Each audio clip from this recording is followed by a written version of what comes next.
দুঃখ, কষ্ট, হাসি, কান্না, যন্ত্রণা এগুলো নিয়ে আমাদের এই জীবন সংসার।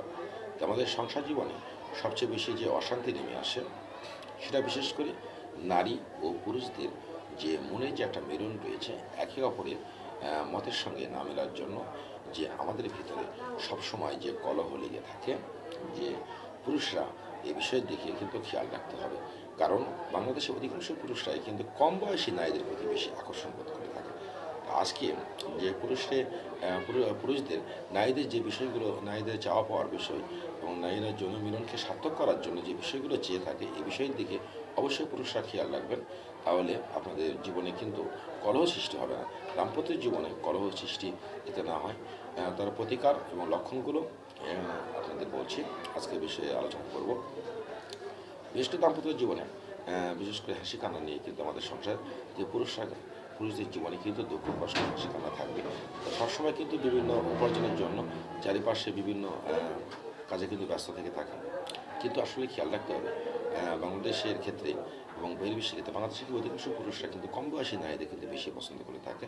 বিশেষ করে 18, 19 বা 20, এমনকি তার চেয়েও কম বয়সী বাল্যবিবাহ কিন্তু অনেক সময় গোপনে করে থাকে।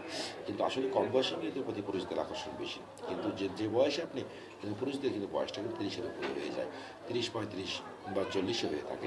কিন্তু নারীর বয়স যখন 18+ হয়ে যায়, তখন আপনার তখন পুরুষদের সঙ্গে কিন্তু তার মতের কিন্তু একটা অমিল ঘটে। কিন্তু পুরুষের খেয়াল রাখতে হবে, নারীর বয়সটা যখন 18 থেকে 21 বা 20 চলছে, তখন তার মতের সঙ্গে আপনার মতটা কিন্তু পূর্ণাঙ্গ মিলন ঘটাতে হবে এবং সে বয়সে আপনাকে পৌঁছে যেতে হবে। এবং পৌঁছে গিয়ে এবং তার মতের সঙ্গে সহমত জ্ঞাপন করতে হবে। সে যে জিনিসগুলো ভালোবাসে এবং যে ছবিগুলো দেখতে পছন্দ করে, বা বিশেষ করে যে স্মার্টফোন থেকে শুরু করে বা সিনেমা বা যে ছবিগুলো পছন্দ করে, সেই বিষয়গুলোর প্রতি আপনারও সাপোর্ট প্রদান করবেন। এছাড়াও তার সঙ্গে আপনি বেশি সময় দিতে হবে। সময় যদি কম দেন, এছাড়াও তার সঙ্গে প্রেম আলাপন করতে হবে, প্রেম ভাব জাগ্রত হবে। আপনার যে কথার মধ্যে মধুর মধুর কথা বলতে হবে। আপনার বয়স্ক ছাপ নিয়ে গাম্ভীর্য ভাব নিয়ে বসে থাকবেন, তাহলে তার সঙ্গে কোনো মতের বিরোধ করবে। বিশেষ করে তার যে বয়সটা, সে বয়সের সঙ্গে তাল মিলে যদি নারীকে নারী মনোরঞ্জন করতে হবে, তার মনকে প্রফুল্ল রাখতে হবে, মন যেগুলো চায় সে বিষয়গুলোর প্রতি, বাহ্যিক বিষয়গুলোর প্রতি খেয়াল রাখতে হবে। এবং অভ্যন্তরীণ বিষয়, শুধু একমাত্র যৌনমিলন করলেই, যৌনমিলনে পূর্ণাঙ্গ তৃপ্তি দিলেই কিন্তু একজন নারী সন্তুষ্ট লাভ করতে পারে না। বাহ্যিক কিন্তু তার মতের সঙ্গে মিল ঘটতে হবে, তার সঙ্গে মধুর মধুর কথা বলতে হবে এবং স্মার্টনেস সুন্দর ব্যবহার করতে হবে। এবং তার নির্দিষ্ট বয়সে পৌঁছে গিয়ে সে যে জিনিসগুলো পছন্দ করে, সে জিনিসের সঙ্গে আপনাকে সহমত জ্ঞাপন করতে হবে। কারণ আপনার জিনিসে আপনিও কিন্তু সুখে দুঃখে আপনার পাশে যেমনি দাঁড়ায়, আপনার জিনিসও, আপনার কাজেও যেমনি সহায়তা করে এবং সহমত জ্ঞাপন করে, তেমনি পুরুষদেরও কিন্তু নারীদের কাজে সহমত জ্ঞাপন করতে হবে এবং সে বিষয়গুলো পছন্দ করতে হবে। এবং তার সঙ্গে এছাড়াও অভ্যন্তরীণ বিষয় হিসেবে তার যৌনমিলনে পূর্ণাঙ্গ তৃপ্তি প্রদান করতে হবে। সে পূর্ণ তৃপ্তি দেওয়ার জন্য পূর্ববর্তী বিভিন্ন টিপস আমরা জানতে পেরেছেন যে কীভাবে পূর্ণাঙ্গ তাকে যৌনমিলনে তৃপ্তি দেওয়া যায়। কারণ আপনার বিভিন্ন দুশ্চিন্তা মাছ থেকে আপনাকে, বিশেষ করে সুন্দর পুরুষের যদি আপনার সুন্দর ঘুম হয়, প্রতিকার হিসেবে সুন্দর ঘুম এবং প্রাণ খোলা হাসবেন। এবং সুন্দর ঘুম যদি হয়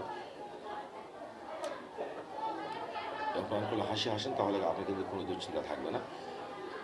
এই ঘুম এবং সঙ্গীতের মধ্যে যদি আপনি থাকেন, তো কিন্তু এই দুশ্চিন্তামুক্ত আপনার মনের জগতের উপরে কিন্তু সম্পূর্ণ জনজগৎ নির্ভরশীল। তো আপনি মনের জগৎ প্রফুল্ল রাখবেন এবং নারীর মনটাকেও প্রফুল্ল রাখতে চেষ্টা করবেন এবং তার মনকে হাসি খুশির মধ্যে রাখবেন। তাহলে যৌন মিলনের সময় কিন্তু আপনি স্থায়িত্ব লাভ করতে পারবেন, বিচ্ছেদের সময় ধারণ করে রাখতে পারবেন এবং যৌন মিলনে পূর্ণাঙ্গ তৃপ্তি দিতে পারবেন।